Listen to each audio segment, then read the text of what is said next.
Hello दोस्तों, मैं हूं शिवराज सिंह। स्वागत है आपका मेरे चैनल हिस्ट्री विद सिंह में। दोस्तों, आशा है आप लोग अच्छे से होंगे, बढ़िया अपनी पढ़ाई कर रहे होंगे।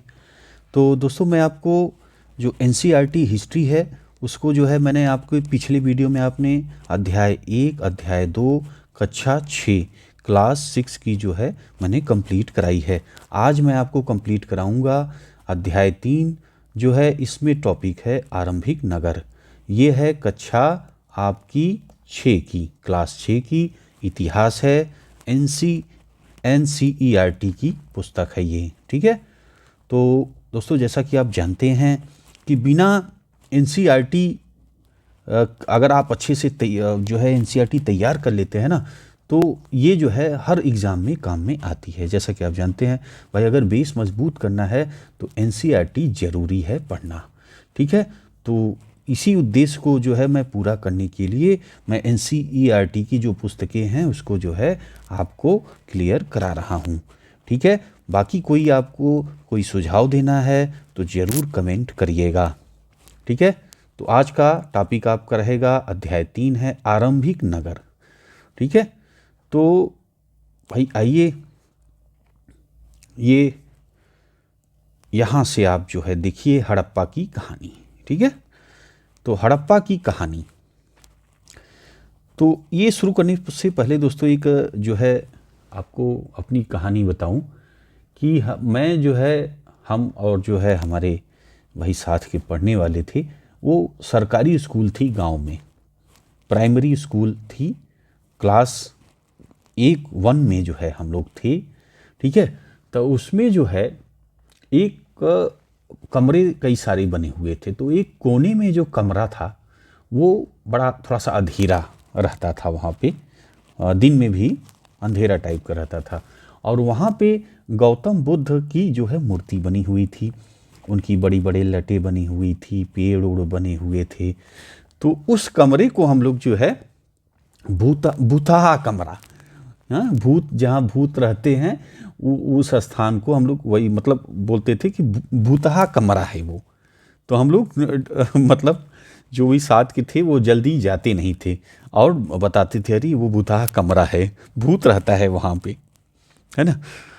तो भाई इस तरह का जो है आप देखते हैं गाँव में भी जो पुराना घर और जैसे टूटे फूटे पड़े रहते हैं, या जहाँ पे जो है कोई जाता आता नहीं है। आपके गांव में भी होगा, अगर कोई टूटा फूटा मकान कई दिनों से पड़ा होगा, कोई जाता नहीं होगा, तो अक्सर छोटे बच्चे आप देखते होंगे वो कहता है अरे वहाँ भूत रहता है है ना। तो ये जो है मिलता है, आप देखते ही हैं। तो आ जाइए, अब जो है आ जाते हैं अपने टॉपिक पे। तो हड़प्पा की कहानी, यहाँ आप पॉइंट पहली हमें देखने को मिलती है। अब आइए शुरू करें। देखिए, अक्सर पुरानी इमारत अपनी कहानी बताती है। लगभग 150 साल पहले जब पंजाब में पहली बार रेलवे लाइनें बिछाई जा रही थी, तो इस काम में जुटे इंजीनियरों को अचानक हड़प्पा पूरा स्थल मिला, ठीक है, जो आधुनिक पाकिस्तान में है। जैसा कि आप जानते हैं भाई, भारत पाकिस्तान का बंटवारा हुआ, पाकिस्तान अलग देश बन गया, उसके पहले तो भारत में ही था, ठीक है। तो अब जो आपका पाकिस्तान में ये चीज़ हड़प्पा जो है स्थान है, ठीक है। अब आगे देखिए, उन्होंने सोचा कि यह एक ऐसा खंडहर है जहाँ से अच्छी ईंटें मिलेंगी, ठीक है। यह सोचकर भी हड़प्पा के खंडहरों से हजारों ईंटें उखाड़ ले गए, जिससे उन्होंने रेलवे लाइनें बिछाई। इससे कई इमारतें पूरी तरह नष्ट हो गई। अब आप सोचिए कि कितना बड़ा नुकसान हुआ।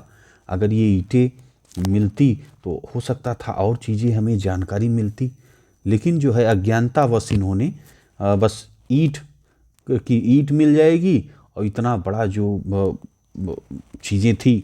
अब आप देख रहे हैं कि कितनी ईंटें यहाँ से उखाड़ दी गई, हजारों ईंटें। सोचिए कितने कमरे उसमें बने होंगे और क्या बने होंगे, है ना। तो इससे जो है कितना नुकसान हुआ, ठीक है। आगे ही उसके बाद लगभग 80 साल पहले पुरातत्वविदों ने इस स्थल को ढूंढा और तब पता चला कि यह खंडहर उपमहाद्वीप के सबसे पुराने शहरों में से एक है। चूँकि इस नगर की खोज सबसे पहले हुई थी, इसलिए बाद में मिलने वाले इस तरह की सभी पुरास्थलों में जो इमारतें और चीज़ें मिली, उन्हें हड़प्पा सभ्यता की इमारतें कहा गया। ठीक है। इन शहरों का निर्माण 4700 साल पहले हुआ था। ठीक। तो भाई अब आ जाइए आगे, देखिए यहां पे इन्होंने एक पॉइंट दिया हुआ है। क्या दिया है? प्रायः पुरानी इमारतों को तोड़कर उनकी जगह नए भवन बनाए जाते हैं। क्या तुम्हें लगता है कि पुरानी इमारतों को सुरक्षित रखना चाहिए? ये विचार करने के लिए ये बोल रहे हैं। ठीक है। अब आ जाइए आगे। यहां पे पॉइंट है, इन नगरों की विशेषता क्या थी। अब ये जो नगर थे, इनकी विशेषता क्या थी, अब आइए इस पे जो है चर्चा की जाए। देखिए, इन नगरों में से कई को 2 या उनसे ज़्यादा हिस्सों में विभाजित किया गया था। ठीक है। प्रायः पश्चिमी भाग छोटा होता था लेकिन ऊंचाई पर बना था, और पूर्वी हिस्सा बड़ा होता था लेकिन यह निचले इलाकों में था। ऊंचाई वाले भाग को पुरातत्वविदों ने नगर दुर्ग कहा है और निचले हिस्से को निचला नगर कहा है। दोनों हिस्सों की चारदीवारियां पकी ईंटों की बनाई जाती थी। इसकी ईंटों इतनी अच्छी पकी थी कि हजारों साल बाद आज तक उनकी दीवारें खड़ी रहीं। दीवार बनाने के लिए ईंटों की चिनाई इस तरह करते थे जिससे कि दीवारें खूब मजबूत रहें। भाई वाकई ईंटों में खासियत देखिए कि आज भी 4700 वर्ष हो गए लगभग, और आज भी ईंटें सही सलामत हैं और आज भी चीज़ें खड़ी हमें मिल रही हैं। ठीक है। अब यहाँ पे एक मानचित्र है, इसके बारे में आप देखिए, समझिए पहले, फिर आगे चलते हैं। देखिए, ये नगर आधुनिक पाकिस्तान के पंजाब और सिंध प्रांतों, भारत के गुजरात, राजस्थान, हरियाणा और पंजाब प्रांतों में मिले हैं। इन सभी स्थलों से पुरातत्वविदों को अनोखी वस्तुएं मिली हैं, जैसे मिट्टी के लाल बर्तन जिन पर काले रंग के चित्र बने थे, पत्थर के बाट, मुहरें, मनके, तांबे के उपकरण और पत्थर के लंबे ब्लेड आदि। ठीक है। तो जो ये हड़प्पा जो सभ्यता है, तो हड़प्पा सभ्यता, देखिए हड़प्पा पहला जो स्थान है जो वहाँ पे नगर हमें प्राप्त हुए हैं, इसीलिए इसको हड़प्पा सभ्यता कहा जाता है। सिंधु सभ्यता भी कहा जाता है। ठीक है, क्योंकि सिंधु क्षेत्र में मिला था। इसकी मैंने चर्चा आपसे की है, मैंने वीडियो भी बनाया है। अगर आप और डीप में जाना चाहते हैं तो आप जो है, मैंने वीडियो बनाया है हड़प्पा सभ्यता पे, बाकायदा आप जाइए और जो है मैंने स्टोन एज पे भी बनाया है, उसकी भी वीडियो आप देखिए। ठीक है। बाकी अगर कहीं से कुछ आपको नहीं समझ में आ रहा है तो तुरंत कमेंट करिए। अगर ज़्यादा से ज़्यादा कोई किसी भी टॉपिक पे कमेंट है तो मैं वीडियो तुरंत आपके लिए बना दूंगा। ठीक है। तो पूरी तरह मैं पूरी ताकत से आपके लिए तैयार हूँ। आप लोग मेहनत करिए, बस बताते चलिए कि ये टॉपिक पे क्लियर नहीं हो रहा है इतिहास की, आप बताइए, कमेंट करिए, तुरंत वीडियो बनाएंगे आपके लिए। ठीक है। लेकिन आप लोग यार लाइक नहीं करते, बस वीडियो देख लेते हैं, छोड़ देते हैं। अगर अच्छा लगता है तो लाइक करिए, अच्छा नहीं अच्छा लग रहा है तो आप कमेंट में बता दीजिए कि भाई ये चीज़ें गड़बड़ हैं, तो हम उस पर सुधार कर लेंगे, है ना। और लाइक जब आप लोग करते हैं तो यार थोड़ा सा उत्साह आता है ना। और लाइक भी पैसा तो लगता नहीं है आपका। ठीक है। तो और लेकिन लाइक आप जब करते हैं तो लगता है यार कि कुछ अच्छा काम हो रहा है, आप लोगों के काम में चीज़ें आ रही हैं। नहीं तो फिर लगता है यार कि क्या, ऐसा लगता है कि आपके काम की नहीं है क्या। अब देखिए, आइए यहाँ पे मानचित्र आप देख लीजिए, ये देखिए सिंधु नदी, ये ठीक है, झेलम नदी, चेनाब, रावी, ये देखिए हड़प्पा जो है यहाँ से प्राप्त हुआ है। ठीक है, रावी नदी के जो है आप देख रहे हैं यहाँ से जा रही है, और हड़प्पा यहाँ से जो स्थान है। तो उसके बाद देखिए राखी गढ़ी यहाँ पे है, कालीबंगा, गवेरी वाला, चहुंदड़ो।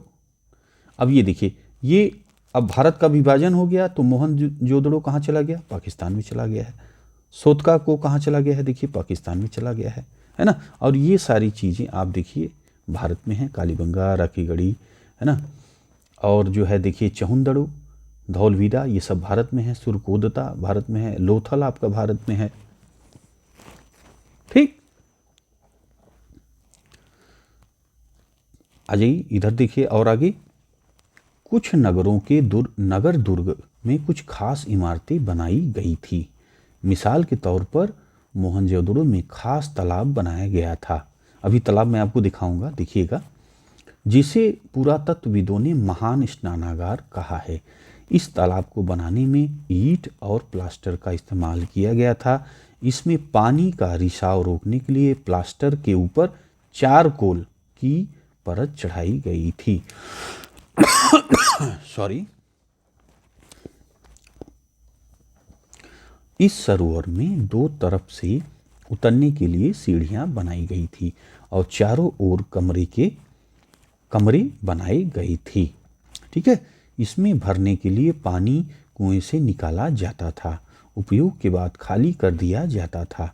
शायद यहाँ विशिष्ट नागरिक विशेष अवसरों पर स्नान किया करती थी। ठीक है, अभी ये दिखाता हूं मैं आपको चित्र में भी। कालीबंगा और लोथल जैसे अन्य नगरों में अग्निकुंड मिले हैं, जहां ये देखिए, ये आपका कहाँ पे है, ये दिख रहे हैं आप, लोथल, है ना। और ये देखिए कालीबंगा यहाँ पे है। तो यहाँ से क्या प्राप्त हुआ है? यहाँ से अग्निकुंड मिले हैं, जहाँ संभवतः यज्ञ किए जाते होंगे। हड़प्पा, मोहनजोदड़ो, लोथल जैसे कुछ नगरों में बड़े बड़े भंडार गृह मिले हैं। भंडार गृह यानी जो जैसे अनाज उनाज जहाँ पे इकट्ठा रखा जाता था, तो वही जो है भंडार गृह। ठीक है, अब भाई ये देखिए महान स्नानागार जो अभी आपने पढ़ा, तो देखिए दो तरफ से आपको सीढ़ी यहाँ पे दिख रही है, देख रहे हैं ना। एक इधर सीढ़ी है, एक इधर आपको सीढ़ी दिख रही है। और ये देखिए आप यहाँ पे जो आपको दिख रहा है गड्ढा, आप देख रहे हैं चारों तरफ। ठीक है, ये आपका तालाब था, यहाँ पे लोग स्नान किया करते थे। और बगल बगल आप देखिए चारों तरफ यहाँ पे आपको जैसा कि पढ़ने को मिला कि कमरे आदि बने थे, है ना। तो इस तरह जो है कमरे बने होंगे। आ जाइए आगे, आप देखिए अगले पॉइंट को पढ़िए, भवन, नाले और सड़कें। ठीक, इसे आप देखिए। इन नगरों के घर आमतौर पर एक या दो मंजिलें होते थे। ठीक है, एक या दो तल्ले का ये भाई इनका जो है नगरों के घर होते थे। घर के आंगन के चारों ओर कमरे बनाए जाते थे। कैसे थे? घर के आंगन के चारों ओर कमरे बनाए जाते थे। जैसे आज भी आप देखिए कि ऐसे अभी जो है जो गाँव में आप देखते हैं कि जैसे पहले बाहर क्या होता है, देखिए बरामदा होता है, फिर आप अंदर प्रवेश करते हैं तो आप देखते हैं कि आंगन होता है ना, आंगन होता है। फिर और इधर जो है आपके पूरा चारों तरफ आंगन के चारों तरफ कमरे बने होते हैं। ऐसा भी गांव में मिलता है। अब तो और भी कई तरह के लोग घर बना ले, फ्लैट बना लेने लगे हैं, है ना। अब तो डिज़ाइन बदल गई है, लेकिन पुराने अभी आप देखिए कि 50 साल पहले वाले जो घर बनते थे, 50-60 साल वाले पहले, या 40 साल 30 साल वाले पहले के, तो इसी तरह बनते थे कि बरामदा होता था और जो है आपका अंदर आप जाइए तो आंगन होता था। और शादी विवाह की रस्म भी आप देखिए तो यहाँ आंगन में कथा है, पूजा है, ये सब सारी चीज़ें आंगन में ही संपन्न किया जाता है। अच्छा, आपका घर कैसा है? आप लोग कमेंट करके बताइएगा कि आपकी घर कैसे बने हैं। फ्लैट टाइप का है कि आपका ये पुरानी पद्धत वाला घर है ना, या क्या कुछ बदलाव हुआ है? कमेंट करिए, आप लोग बताइए। ठीक है, तो ये चीज़ें थी, आपका इस तरह के घर थे। तो आप देखिए यहाँ पे बता रहे हैं यहाँ पे भी कि कैसे घर थे। तो हड़प्पा सभ्यता के, तो देखिए घर के आंगन के चारों ओर कमरे बनाए जाते थे। देखिए अब आज भी देखिए आप जो अभी पुराने घर हैं, मैंने अभी आपसे बताया कि ऐसे हैं। और अधिकांश घरों में एक अलग स्नान घर होता था, है ना। तो इसमें भी ये जो घर आपको दिखेंगे तो ऐसा एक स्नानागार अलग से होता था।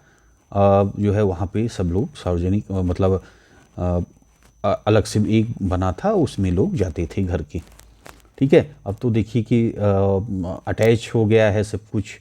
आपका वॉशरूम और जो है आपके कमरे बेडरूम सब एक हो गया है, अब तो अलग सिस्टम से ही बन रहा है।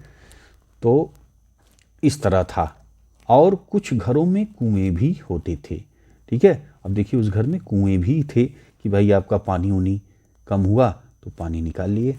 ठीक है, तो ये सिस्टम था। तो सोचिए कि कितना जो है तकनीक इनकी आगे थी, कितना जो है आज से 4700 वर्ष पहले जो है देखिए इस तरह का सारी व्यवस्थाएं जो है इन्होंने मैनेज किया था, कितना अच्छा। यहाँ पे एक चित्र बना हुआ है, आप देखिए हड़प्पा के नगरों की ईंटों की चिनाई हो रही है। ठीक है, ये देखिए आप ईंटें जो मिस्त्री लगा हुआ है, ये देखिए ईंटें को कैसे किस तरह सेट कर रहा है, लगा रहा है ना। ये देखिए आप ईंटें सब चिनाई किया हुआ है ना, देखना। तो अब आ जाइए आगे, देखिए कई नगरों में ढके हुए नाले थे। अब सोचिए कि कितना इनका जो है कि उस समय जो है ढके हुए, मतलब सफाई का कितना ध्यान रखा गया कि ढकी हुई नाली थे। इन्हें सावधानी से सीधी लाइन में बनाया जाता था। हर नाली में हल्की ढलान होती थी ताकि पानी आसानी से बह सके। अक्सर घरों की नालियों को सड़कों की नालियों से जोड़ दिया जाता था, जो बाद में बड़े नालों में मिल जाती थी। नालों के ढके होने के कारण इनमें जगह जगह मैनहोल बनाए गए थे, जिसके जरिए इनकी देखभाल और सफाई की जा सके। घर, नाले और सड़कों का निर्माण योजनाबद्ध तरीके के एक साथ ही किया जाता था। अब देख रहे हैं ना, नाली बनी थी और नाली के में जो है बीच बीच में इन्होंने क्या किया था, मैनहोल बनाया हुआ था। मैनहोल में कि भाई वहाँ से खोल करके जो कचड़े हों उसकी सफाई कर दी जाए, इस तरह मैनहोल बने हुए थे। ठीक, तो आप सोचिए कितनी तकनीक जो है इन लोगों की उस समय कितनी अच्छी थी, है ना। यहाँ पर वर्णित घरों और पिछले अध्याय में वर्णित घरों में तुम्हें क्या अंतर दिखाई देता है, कोई दो अंतर बताइए। तो अब आपने पिछले अध्याय में जो घर थे वो आपने देखा था, है ना। आपको मैंने बताया था ना कि कैसे जो है गड्ढे बना करके रहते थे, है ना, आपको मैंने बताया था। तो और तो भाई बांस और ये सरपत ये सब तो ख़त्म हो जाते हैं। तो पिछला वीडियो में मैंने आपको बताया था, अगर आपने नहीं देखा है तो देख लीजिएगा कि कैसे घर थे। और अभी जो है आप घर देख रहे हैं, कितना व्यवस्थित जो है बिल्डिंग देख रहे हैं। अब इसमें और उसमें देखिए कितना अंतर आ गया है ना। तो अब आप लोग दोनों वीडियो देख के फिर आप कंपेयर कर लीजिएगा। आ जाइए, अब हो है नगरीय जीवन, अगला पॉइंट में इसे आप पढ़िए। देखिए हड़प्पा के नगरों में बड़ी हलचल रहा करती होगी। तो भाई नगर था तो चांस ज़्यादा है कि हलचल रहती होगी। यहाँ पर ऐसे लोग रहते होंगे जो नगर की खास इमारतें बनाने की योजना में जुटे रहते थे। ये संभवतः यहाँ के शासक थे। यह भी संभव था है कि ये शासक लोगों को भेजकर दूर दूर से धातु, बहुमूल्य पत्थर, अन्य उपयोगी चीज़ें मंगवाते थे। शायद शासक के लोग खूबसूरत मनकों तथा सोने चांदी से बने आभूषणों जैसी कीमती चीज़ों को अपने पास रखते होंगे। इन नगरों में लिपिक भी होते थे जो मुहरों पर तो लिखते ही थे और शायद अन्य चीज़ों पर भी लिखते होंगे जो बच नहीं पाई हैं। ठीक है, इसके अलावा नगरों में शिल्पकार स्त्री पुरुष भी रहते थे जो अपने घरों या किसी उद्योग स्थल पर तरह तरह की चीज़ें बनाते होंगे। लोग लंबी यात्राएं भी करते थे और वहाँ से उपयोगी वस्तुएं लाते थे और साथ ही लाते थे सुदूर देशों की किस्से कहानियाँ।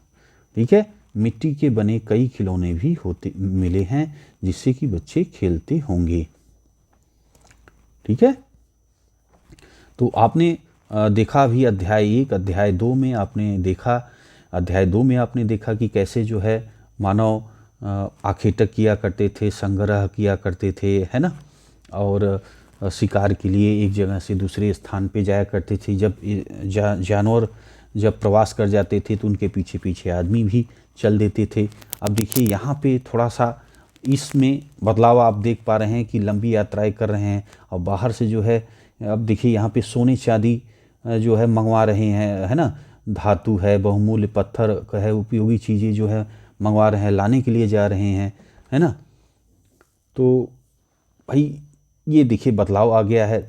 और पहले भोजन के लिए जाते थे, अब देखिए व्यापार के लिए जो है सोने चांदी ये सब लाने जा रहे हैं, है ना। अब यहाँ पे नगरीय जीवन आप देख रहे हैं। अब देखिए नगर में रहने वाले लोगों की सूची बनाइए। ये काम करने के लिए बोल रहे हैं कि नगर में कौन कौन लोग थे। ठीक है, तो नगर में आप देख रहे हैं, यहाँ पे मैंने आपको बताया कौन कौन लोग थे। यहाँ पे शासक थे, देखिए, ठीक है, और जो है लिपिक थे, आपने देखा, है ना, व्यापारी थे, शिल्पकार थे, ये देखिए आप, स्त्री पुरुष भी रहते थे, ये तो भाई है ना। तो ये सब चीज़ें आप लिख सकते हैं। ये तो काम करने के लिए बोल रहा है तो आप करिए। क्या इनमें से कुछ ऐसे लोग हैं जो मेहरगढ़ जैसे गांव में रहते थे? मेहरगढ़ कहाँ है? ये आपके पाकिस्तान में है। ठीक है, पाकिस्तान में है आपका मेहरगढ़।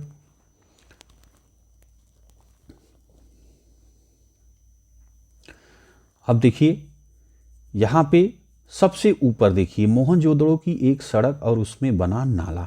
ये भाई देखिए यहाँ पे बना हुआ है मोहनजोदड़ो की ये रोड आप देख रहे हैं और बीच में नाला बना आपको दिख रहा है। ठीक है, और ऊपर एक कुआं, ये देखिए भाई इस तरह कुआं होता था, देख रहे हैं ना, इस तरह के कुएं होते थे। और देखिए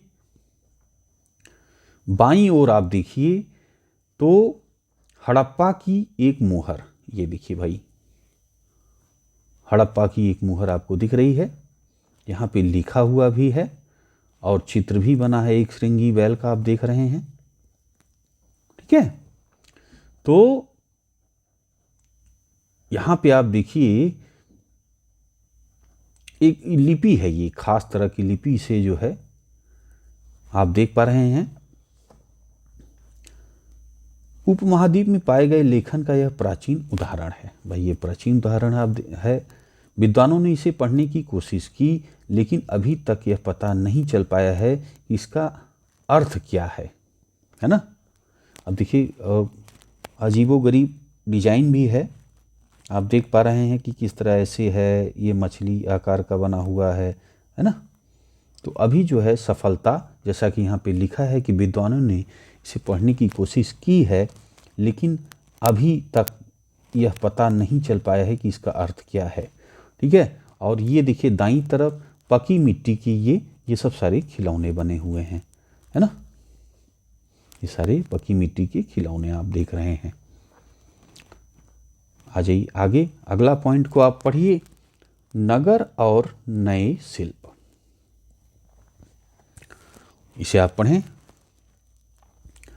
आओ अब कुछ ऐसी चीज़ों के बारे में अध्ययन करें जो हड़प्पा के नगरों से प्राप्त हुई हैं। पुरातत्वविदों को जो चीज़ें वहाँ मिली हैं उनमें से अधिकतर पत्थर, शंख, तांबे, कांसे, सोने, चांदी जैसी धातुओं से बनाई गई थी। तांबे और कांसे के औजार, हथियार, गहने और बर्तन बनाए जाते थे। सोने और चांदी से गहने और बर्तन बनाए जाते थे। ठीक है, यहाँ से मिली सबसे आकर्षक वस्तुओं में मनके, बाट और फलक हैं। ठीक है, अब देखिए चित्र आप देख लीजिए, पत्थर के बाट, ये देखिए ये पत्थर के बाट हैं, है ना। ठीक, ये दोनों कितनी ध्यान से और उपयुक्त तरीके से इन बाटों को बनाया गया है। देख रहे हैं डिजाइन कितनी खूबसूरत से इसे बनाया गया है। इन्हें चर्ट पत्थर से बनाया गया है। इन्हें शायद बहुमूल्य पत्थर और धातुओं को तौलने के लिए बनाया गया होगा। आप देखिए मध्य में और बाएं, तो भाई ये चीज, ठीक है। मनके, ये आपके मनके हैं। इनमें से कई कार्निलियन पत्थरों से बनाए गए हैं, ठीक है। पत्थरों को काटकर तराशकर मनके बनाए गए हैं। इनके बीच छेद किए गए हैं ताकि धागा डालकर माला बनाई जाए, ठीक है। अब देखिए मध्य में दाएं, ठीक है, तो मध्य में ये दाएं आपका आ गया। इसे आप देखिए पत्थर के धारदार फलक, ये देखिए ये पत्थर के जो है धारदार फलक बने हुए हैं, है ना। अब आ जाइए नीचे दाएं। अब इस चित्र को आप देखिए, कढ़ाईदार वस्त्र, भाई वाह कितनी खूबसूरत सी, देख रहे हैं ना, कढ़ाईदार वस्त्र बना हुआ है। ये देखिए डिजाइन कितनी अच्छी खूबसूरत खिल के आ रही है, देख रहे हैं ना। एक महत्वपूर्ण व्यक्ति की पत्थर से बनी मूर्ति जो मोहनजोदड़ो से मिली है, इसमें उसे कढ़ाईदार वस्त्र पहने दिखाया गया है। अब आप देख रहे हैं कि कोई महत्वपूर्ण व्यक्ति ही रहा होगा ये, है ना। तो अब इसकी देखिए चेहरा देखिए कितना जो है सटीक, जो है कितनी घिसाई खूबसूरती से बनाया गया। दाढ़ी देख रहे हैं आप कितनी जो है अलग अलग दिख रही है, ये देखिए आप देख रहे हैं। तो कोई ये विशेष व्यक्ति ही रहा होगा, चाहे पुरोहित हो या उसी तरह का जो वर्ग के हों लोग, विशेष ही रहा होगा जिसका ये चित्र बनाया गया है ना। अब देखिए यहाँ पे ये कार्य करने के लिए बोल रहे हैं, क्या बोल रहे हैं, देखिए अध्याय 2 में तुमने जिन गांवों के बारे में पढ़ा, क्या वहां भी धातु का उपयोग होता था। ठीक है, अध्याय 2 में आपने जो वीडियो देखा है तो आप जानते होंगे कि जिन गांवों के बारे में पढ़ा वहां भी धातुओं का उपयोग होता था। ठीक है, तो अब आप जानते ही हैं। और अगर आप वीडियो नहीं देखें तो देख लीजिएगा। क्या वे पत्थर और बाट के बनाते थे। ठीक है, तो भाई वीडियो आप देखे हैं, जानते ही हैं। आ जाइए आगे बढ़िए। संभवतः 7000 साल पहले मेहरगढ़ में कपास की खेती होती थी। मोहनजोदड़ो से कपड़े के टुकड़ों के अवशेष, चांदी के एक फूलदान के ढक्कन तथा कुछ अन्य तांबे की वस्तुओं से चिपके हुए मिले हैं। पकी मिट्टी तथा फेंस से बनी तकलियां सूत कताई का संकेत देती हैं। ठीक है, पकी मिट्टी तथा फेंस से बनी तकलियां सूत कताई का संकेत देती हैं। अब देखिए फेंस क्या है, अभी इसके बारे में डिटेल आपको अभी बता रहा हूं, आप समझ जाएंगे फेंस क्या है। आगे देखिए, इनमें से अधिकांश वस्तुओं का निर्माण विशेषज्ञों ने किया था। विशेषज्ञ उसे कहते हैं जो किसी खास चीज को बनाने के लिए खास प्रशिक्षण लेता है। ठीक है, जैसे पत्थर तराशना, मन के चमकाना या फिर मुहरों पर पच्चीकारी करना आदि। तो आप समझ गए विशेषज्ञ। विशेषज्ञ किसे कहते हैं, विशेषज्ञ किसे कहते हैं, तो उसे कहते हैं जो किसी खास चीज को बनाने के लिए खास प्रशिक्षण लेता है। ठीक है, जैसे पत्थर तराशना, मन के चमकाना, फिर मुहरों पर पच्चीकारी करना आदि। ठीक, ये क्लियर हो गया। अब देखिए आगे पृष्ठ 26 पर चित्र देखो, जो अभी मैंने आपको दिखाया वो मूर्ति, ये वाली मूर्ति, इसको, ठीक है, ये मूर्ति मैंने आपको दिखाया, तो वही उसकी मूर्ति के लिए ही बोल रहे हैं कि मूर्ति का चेहरा कितने आकर्षक ढंग से बनाया गया, उसकी दाढ़ी कितनी अच्छी तरह से दर्शाई गई है। यह किसी विशेषज्ञ मूर्तिकार का ही काम हो सकता है। भाई बिल्कुल विशेषज्ञ नहीं होगा तो इतनी अच्छी और खूबसूरत मूर्ति तो बना ही नहीं सकता। साधारण आदमी की बस की बात तो है नहीं। हम व्यक्ति विशेष नहीं हो सकता था। हमें यह पता नहीं है कि क्या सिर्फ पुरुष ही ऐसे कामों में प्रशिक्षण हासिल करते थे या फिर केवल महिलाएं ही? शायद कुछ महिलाएं और पुरुष दोनों ही इस काम में दक्ष थे। ठीक है, तो भाई सही बात है, हर कोई विशेषज्ञ तो हो नहीं सकता। अब आपने एक शब्द पढ़ा था फेंस अभी ऊपर में, अब आइए फेंस को समझिए, ये क्या है भाई। ठीक है, तो ये देखिए, पत्थर और शंख प्राकृतिक तौर पर पाए जाते हैं। भाई बिल्कुल, पत्थर आप प्राकृतिक रूप से उपलब्ध हैं, शंख भी आप देखते हैं जो शंख हम पूजा के समय बजाते हैं, है ना, तो वो प्राकृतिक तौर पर पाए जाते हैं। ठीक है, लेकिन फेंस को कृत्रिम रूप से तैयार किया जाता है। ठीक है, फेंस को बनाया जाता है। बालू या स्फटिक पत्थरों के चूर्ण को गोंद में मिलाकर उनसे वस्तुएं बनाई जाती थी। उसके बाद वस्तुओं पर एक चिकनी परत चढ़ाई जाती थी। इस चिकनी परत के रंग प्रायः नील या हल्के समुद्र हरे होते हैं। ठीक है, समुद्री हरे होते हैं थे। ठीक, मनके से फेंस से मनके, चूड़ियाँ, बाले और छोटे बर्तन बनाए जाते थे। ये देखिए फेंस का चित्र भी बना हुआ है, आप देख रहे हैं, है ना। अब आ जाइए आगे, कच्चे माल की खोज में। अगला पॉइंट, इसे आप देखिए, कच्चा माल उन पदार्थों को कहते हैं जो या तो प्राकृतिक रूप से मिलते हैं या फिर किसान या पशुपालक उनका उत्पादन करते हैं। ठीक है, जैसे लकड़ी या धातुओं के अवयस्क प्राकृतिक रूप से उपलब्ध कच्चे माल हैं। ठीक है, इनसे फिर कई तरह की चीज़ें बनाई जाती हैं। मिसाल के तौर पर किसानों द्वारा पैदा किया गया कपास को कच्चा माल कहते हैं, जिसके बाद कताई बुनाई करके कपड़ा तैयार किया जाता है। हड़प्पा में लोगों को कई चीज़ें वहाँ मिलती थी, लेकिन तांबा, लोहा, सोना, चांदी, बहुमूल्य पत्थरों जैसे पदार्थों का वे दूर दूर से आयात करते थे। ठीक है, तो अब भाई आप देख रहे हैं कि आयात हो रहा है। और आगे देखिए, हड़प्पा के लोग तांबे का आयात संभवतः आज के राजस्थान से करते थे। तो तांबे का आयात संभवतः कहाँ से करते थे? राजस्थान से। यहाँ तक कि पश्चिम एशियाई देश ओमान से भी तांबे का आयात किया जाता था।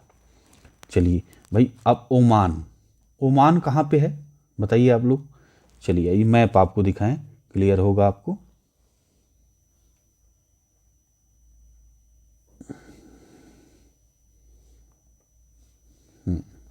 ये देखिए आप लोग भाई, ये आपका भारत का मैप आप देख रहे हैं। ठीक, ये भारत का मैप यहाँ पे, और ये आपका पाकिस्तान, आज का पाकिस्तान। पहले तो आप जानते हैं आज़ादी के पहले ये एक ही था। और यहाँ पे भी आपकी सिंधु सभ्यता, जैसे सिंध में और आपके इधर जो है क्षेत्र में सिंधु सभ्यता, हड़प्पा सभ्यता के नगर पाए गए हैं। ठीक है, अब देखिए यहाँ पे ओमान है, ये देख रहे हैं ना, यहाँ पे ओमान है और बीच में आप समुद्र देख रहे हैं। तो यहाँ से जो है, ठीक है, इन जगहों पे जो है देखिए सप्लाई होता था, है ना, ठीक है ना। तो यहाँ से क्या अब देखा आपने कि ओमान आज के राजस्थान, है ना, और पश्चिम एशियाई ओमान से क्या होता था? ओमान से भी तांबे का आयात किया जाता था। ठीक, अब आइए, कांसा बनाने के लिए तांबे के साथ मिलाई जाने वाली धातु टिन का आयात आधुनिक ईरान और अफगानिस्तान में किया जाता था। ठीक है, कांसा बनाने के लिए तांबे के साथ मिलाई जाने वाली टिन का आयात आधुनिक ईरान और अफगानिस्तान से किया जाता था। अब देखिए टिन कहाँ से मंगाया जाता है? ईरान और अफगानिस्तान से।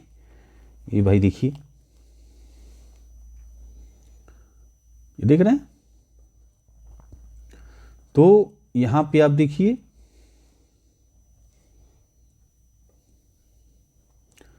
तो ये इंडिया, पाकिस्तान और ये देखिए अफ़गानिस्तान है, ये ईरान है।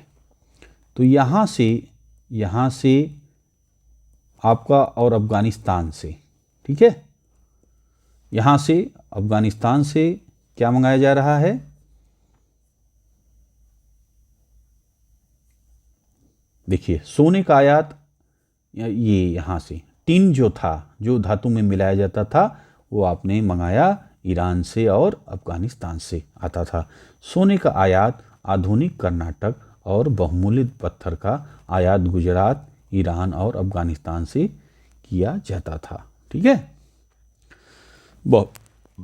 बहुमूल्य पत्थर भी आपके ईरान और अफ़गानिस्तान से आते थे। अब देखिए कि कितनी दूरी है भाई, दिख रहे हैं ना आप? ये आप देखिए ईरान, भारत, पाकिस्तान यहाँ पे है और यहाँ ईरान यहाँ है, अफ़गानिस्तान यहाँ है। कितनी दूरी जो है सोचिए, उस समय जबकि न ट्रेनें थी न गाड़ियाँ थी, उस समय देखिए कि आयात किया जाता था। तो अब अंदाज़ लगाइए कि आप कैसे आता होगा यार, इतनी दूर जो है। ईरान यहाँ तो है नहीं, ईरान कितनी दूर है देखिए। मान लीजिए पाकिस्तान नहीं बटा हुआ था, अगर पाकिस्तान ईरान से भी आना है तो सोचिए कितनी दूरी थी। ओमान से देखिए अगर होता था तो बीच में समुद्र भी पड़ रहा है, तो किस तरह नाव बनाते होंगे, कहाँ कैसे, कितनी दूरी, कितना सिस्टम बनाया होगा उन्होंने कि यहाँ से, इस देश से यहाँ तक सामान पहुँच रहा है। ठीक है, और तब जब न ट्रेनें हैं न हवाई जहाज़ है ना। चलिए और देखिए, अब यहाँ पे थोड़ा सा पहले इसको हटाएं, फिर आपको समझ में आएगा, नहीं तो ढक गया है।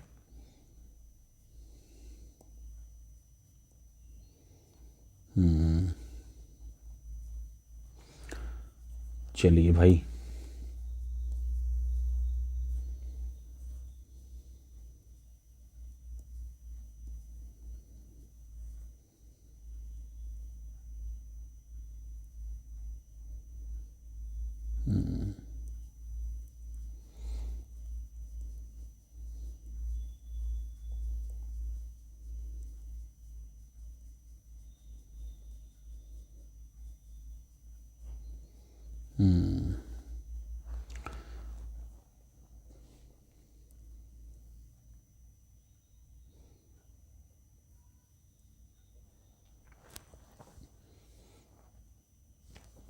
तो अब आ जाइए यहाँ पे, चीज़ों को एक जगह से दूसरी जगह ले जाया जाता था। इन चित्रों को देखो, एक खिलौना है तो दूसरी एक मुहर।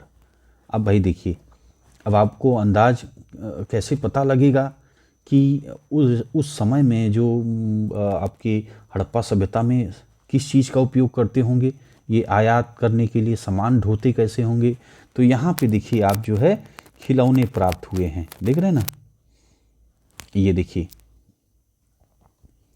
ये बैलगाड़ी का आप देख रहे हैं ना चित्र पर, खिलौना प्राप्त हुआ है। और यहाँ पे आप देखिए मुहर जो प्राप्त हुई है, ये देखिए नाव बना हुआ है, देख रहे हैं ना। तो अब आपको समझ में आ रहा होगा कि आयात जो करते थे, आयात निर्यात, वो जो है क्या, किस चीज़ से करते हैं। तो देखिए नाव मिल गई आपको और बैलगाड़ी मिल गई। तो उस समय जो है ये चीज़ें प्रयोग में की जाती थी, लाई जाती थी। ठीक है, क्या तुम बता सकते हो कि हड़प्पा के लोग यातायात की किन साधनों का प्रयोग करते थे? तो भाई बिल्कुल बता सकते हैं। ये देखिए खिलौने जब उस समय के मिले हैं तो भाई बैलगाड़ी का जरूर ही उपयोग होता होगा जब खिलौने मिले हैं। मुहर पे देखिए चित्र बना हुआ है नाव की, तो भाई नाव का उपयोग होता था। जल से जो यातायात का जो प्रयोग किया जाता था। ठीक है, पिछले अध्याय में क्या तुमने, इसे भी देखिए इरेज करी तो अच्छे से आपको दिखेगा। हाँ, अब देखिए पिछले अध्याय में क्या तुमको पहिए वाले वाहनों की जानकारी दी गई है? वीडियो आपने देखा है? अब आप बताइए कमेंट करके। चलिए, बच्चों का खिलौना हल, ये देखिए एक आपको यहाँ पे खिलौना हल भी आपको दिख रहा है ना। तो इसका मतलब कि हल का भी उपयोग होता था उस समय। आज हल चलाने वाले ज़्यादातर किसान पुरुष होते हैं। हमें ज्ञात नहीं कि क्या हड़प्पा में यही प्रथा थी। अब ये विचार करने की बात है। अब आ जाइए अगले पॉइंट को आप देखिए दोस्तों, नगरों में रहने वालों के लिए भोजन। अब देखिए नगर में लोग रहते थे, तो अब भोजन उनको कैसे प्राप्त होता होगा, है ना। तो आइए इसे देखिए। लोग नगरों के अलावा जो है गांव में भी रहते थे। वे अनाज उगाते थे और जानवर पालते थे। किसान और चरवाहे ही शहरों में रहने वाले शासकों, लेखकों और दस्तकारों को खाने के सामान देते थे। पौधों के अवशेष से पता चलता है कि हड़प्पा के लोग गेहूं, जौ, दालें, मटर, धान, तिल और सरसों उगाते थे। जमीन की जुताई के लिए हल का प्रयोग एक नई बात थी। हड़प्पा काल के हल तो नहीं बच पाए हैं, क्योंकि वे प्रायः लकड़ी के बनाए जाते थे, है ना। तो ये देखिए भाई, अब तो सीधा ट्रैक्टर से जुताई आप देखते हैं गांव में होती है। और हल भी अभी आप कहीं अगर ज़्यादा जो अभी मतलब एक तो होते हैं मिक्स गांव, है ना, और एक होता है प्योर गांव। तो आप अभी प्योर गांव में जाएंगे ना, तो वहाँ पे हल का प्रयोग होता है। आप देखिए बैलगाड़ी से जुताई होती है, तो वहाँ उनके हल में इस तरह लोहे भी लगे रहते हैं। हल होता है और लोहे भी लगे रहते हैं, जिससे कि वो जुताई अच्छे से कर पाते हैं। तो भाई अब देखिए हल तो मिले नहीं है, क्योंकि लकड़ी के होते थे। अगर लोहे इत्यादि ठोस धातु के होते तो आज हमें प्राप्त होने का चांस होता, जबकि ऐसा था नहीं। लकड़ी का ही ये लोग उपयोग करते थे, इसलिए लकड़ी तो ख़त्म हो गई। तो ज़मीन की जुताई के लिए हल का प्रयोग एक नई बात थी। हड़प्पा काल के हल तो नहीं बच पाए हैं, क्योंकि वे प्रायः लकड़ी से बनाए जाते थे। अब ये कैसे पता लगा हल के जो है थे लकड़ी के थे? तो यहाँ देखिए एक खिलौना प्राप्त हुआ है, इससे जो है पता लग रहा है कि भाई हल का प्रयोग होता था, भले वो लकड़ी के थे। लेकिन हल के आकार के खिलौने मिले हैं। इस क्षेत्र में बारिश कम होती है, इसलिए सिंचाई के लिए लोगों ने कुछ तरीके अपनाए होंगे। संभवतः पानी का संचय किया जाता होगा, ज़रूरत पड़ने पर उससे फसलों की सिंचाई की जाती होगी। हड़प्पा के लोग गाय, भैंस, भेड़, बकरियां पालते थे। बस्तियों के आसपास तालाब, चारागाह होते थे। लेकिन सूखे महीनों में मवेशियों के झुंडों को चारा पानी की तलाश में दूर दूर तक ले जाया जाता था। वे बेर जैसे फलों को इकट्ठा करते थे, है ना। बैर आप लोग बैर खाए हैं कि नहीं? बेर जो है खाए हैं कि नहीं बचपन में? हम लोग तो बहुत खाते थे यार। बैर जो है दोपहर में निकल जाते थे गर्मियों की छुट्टियों में, और खूब चोरी से अगर कोई जानता घर पे तो डांट सुननी पड़ती। चोरी से हम लोग निकल जाते। खूब ये बैर है और जो आपका आम है, खूब खाते थे हम लोग। बड़ा मज़ा आता था यार, है ना। तो वे बेर जैसे फलों को इकट्ठा करते थे, मछलियाँ पकड़ते थे और हिरण जैसे जानवरों का शिकार भी करते थे। ठीक है, आगे आ जाइए। गुजरात में हड़प्पा कालीन नगर का सूक्ष्म निरीक्षण। अब आइए डीप में जो है चलते हैं। गुजरात में जो हड़प्पा कालीन एक नगर है, उसका जो है सूक्ष्म निरीक्षण हम लोग करते हैं। तो भाई ये देखिए, ये आपका है कच्छ के इलाके में कादिर बेत के किनारे धौलावीरा नगर बसा था। ठीक है, ये कहाँ पे है एक बार मैप में भी आप देखो, जिससे आपका क्लियर होगा। ये देखिए गूगल मैप से मैंने ये लिया है। यहाँ पे आपको दिख रहा होगा ये जो स्थान है, ठीक है, यहाँ पे ये चीज़ है। इसी की चर्चा हम लोग करेंगे, ठीक है।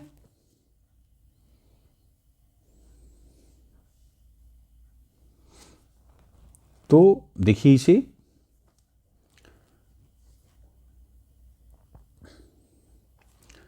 कच्छ के इलाके खादिर बेत के किनारे धौलावीरा नगर बसा था। ठीक, वहाँ साफ पानी मिलता था और ज़मीन उपजाऊ थी।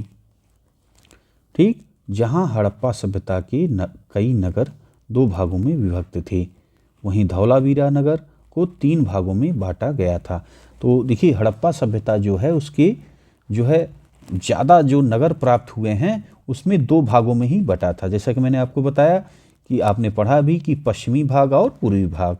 पश्चिमी भाग जहाँ तक है शासित या पुरोहितों का हो सकता है, और जो है जो निचला था, ठीक है, पूर्वी भाग, वो जो है नागरिकों का था। अब यहाँ पे देखिए धौलावीरा में यहाँ पे 3 धौलावीरा नगर को 3 भागों में बांटा गया था। अब ये किस तरह है देखिए, इसके हर हिस्से के चारों ओर पत्थर की ऊंची ऊंची दीवारें बनाई गई थी। इसके अंदर जाने के लिए बड़े बड़े प्रवेश द्वार थे। इस नगर में एक खुला मैदान भी था जहां सार्वजनिक कार्यक्रम आयोजित किए जाते थे। यहाँ मिले कुछ अवशेषों में हड़प्पा लिपि के बड़े बड़े अक्षरों को पत्थरों से खुदा पाया गया है। इन अभिलेखों को संभवतः लकड़ी में जड़ा गया था। यह एक अनोखा अवशेष है क्योंकि आमतौर पर हड़प्पा के लेख मुहर जैसी छोटी वस्तुओं पर पाए जाते हैं। ठीक है, अब आइए आगे देखिए। गुजरात की खंभात की खाड़ी में मिलने वाली साबरमती की एक उपनदी के किनारे बसा लोथल नगर ऐसे स्थान पर बसा था जहां कीमती पत्थर जैसी कच्चा माल आसानी से मिल जाता था।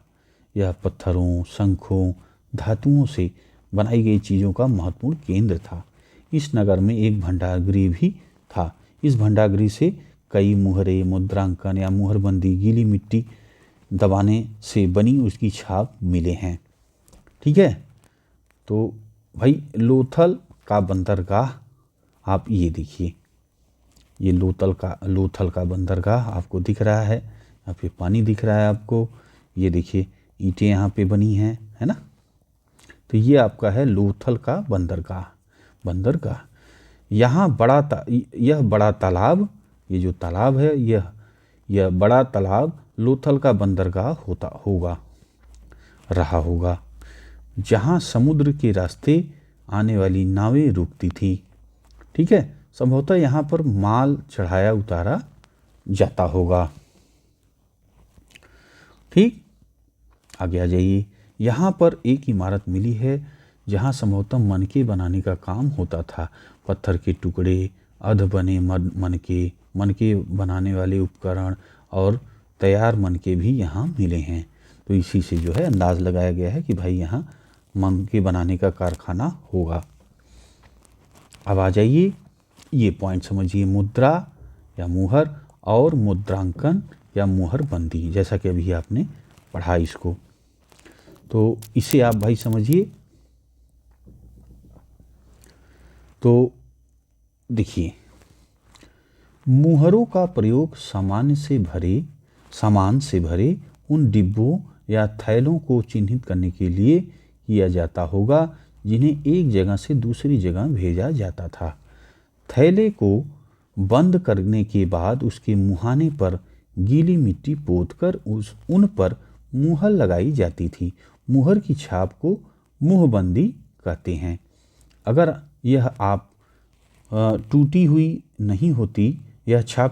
नहीं होती थी तो यह साबित हो जाता था कि सामान के साथ छेड़छाड़ नहीं हुई है। जैसा कि आप अभी दोस्तों सील उल भी देखते होंगे, जो सील होता है ना, सील करते हैं आप, कहीं गवर्नमेंट काम भी आप देखते हैं तो सील करते हैं, तो आप एक लगाने के बाद जो है उस पर मुहर, अपना उनका मुहर होता है, उसी पे दबाते हैं उसको। कोई जो है जैसे लगा दिया, क्या नाम है उसका देखिए मुझे याद नहीं आ रहा, तो लाल कलर का होता है, तो उसे लगाने के बाद उसके बाद फिर मुहर को जो है दबाते हैं, उसी पे लगाते हैं, तो मुहर का निशान बन जाता है। जब कहीं पे देखिए विभागीय कार्रवाई होती है, या और भी जैसे आप स्कूलों कॉलेजों में देखते हैं जब सील करते हैं कोई चीज़ को, तो जो है इस तरह का मुहर का प्रयोग करते हैं। तो उस समय देखिए क्या कर रहे हैं, तो उस समय वो पदार्थ का उपयोग नहीं किए हैं, मिट्टी का बना हुआ है ना, मिट्टी का बना हुआ है। अब देखिए जैसा कि आप देख रहे हैं कि कोई भी सामान या कोई भी जैसे चीज़ें जा रही हैं, है ना, तो उसको सेफ करने के लिए उस पर जो है क्या करते थे, गीली मिट्टी पोत देते थे, और उनका जो मुहर था, जो छाप थी, है ना, उनका जो डिजाइन था उस पर जो है लगा देते थे। गीली मिट्टी थी और मुहर उस पर लगा दिए तो भाई छप जाएगा। तो अब जब वो छपा है तो अब पूरा अगर कोई उसको खोलना चाहेगा तो मिट्टी टूट जाएगी और मुहर भी टूट जाएगा, तो पकड़ लिया जाएगा कि भाई ये सामान कोई खोला है या छेड़छाड़ किया है। तो इससे ये सामान सुरक्षित रखने के लिए ये लोग जो है मुहर बंदी का प्रयोग करते थे। ठीक है, आज भी मुहर का प्रयोग होता है। पता लगाओ मुहरों का उपयोग किस किस लिए किया जाता है। मैंने अभी आपसे आज की चर्चा की और आप लोग भी अब आप कमेंट में बताइए कि आज अभी कहाँ कहाँ मुहर का और प्रयोग हो रहा है, आप लोग कमेंट करके बताइए। ठीक है, अब आ जाइए ये सभ्यता का अंत को, रहस्य को आप समझिए। ठीक है, अब जैसे ये इसका रहस्य भी अभी तक जो है अनसुलझा टाइप का ही है। इसके रहस्य को समझिए यार कि इतनी बड़ी सभ्यता का अंत कैसे हो गया, है ना। तो अब इस पे विचार क्या है इसे आप समझिए। देखिए, लगभग 3900 साल पहले एक बड़ा बदलाव देखने को मिलता है। अचानक लोगों ने इन नगरों को छोड़ दिया। आप सोचिए कि कितना बढ़िया जो है ये नगर आपने देखा कि पक्की बिल्डिंग है ना, ईंटों को कितना खूबसूरती से, नाली की निकासी, कुएं, हर सारी व्यवस्थाएं होते हुए भी अचानक लोगों ने क्या हो गया कि 3900 में जो है बदलाव देखने को, 3900 साल पहले बदलाव देखने को मिलने लगा। अचानक लोगों ने इन नगरों को छोड़ दिया। लेखन, मुहर, बाटों का प्रयोग बंद हो गया। अब आप सोचिए, दूर दूर से कच्चे माल का आयात काफ़ी कम हो गया। अब आपने देखा कि अभी मैंने आपको बताया कि ईरान से, ओमान से और जो है आपका अफ़गानिस्तान से जो है माल की सप्लाई हो रही थी। ठीक है, अब इतनी दूर से सप्लाई होते और अचानक फिर ये बंद हो गया, सभ्यता भी ख़त्म हो गई, है ना। तो मोहनजोदड़ो में सड़कों पर कचरे के ढेर बनने लगे, है ना। जल निकास प्रणाली नष्ट हो गई और सड़कों पर झुग्गीनुमा घर बनाए जाने लगे। ठीक, यह सब क्यों हुआ कुछ पता नहीं। कुछ विद्वानों का कहना है कि नदियां सूख गई थी, अन्य का कहना है कि जंगलों का विनाश हो गया था। इसका कारण ये हो सकता है कि ईंटें पकाने के लिए ईंधन की जरूरत पड़ती थी।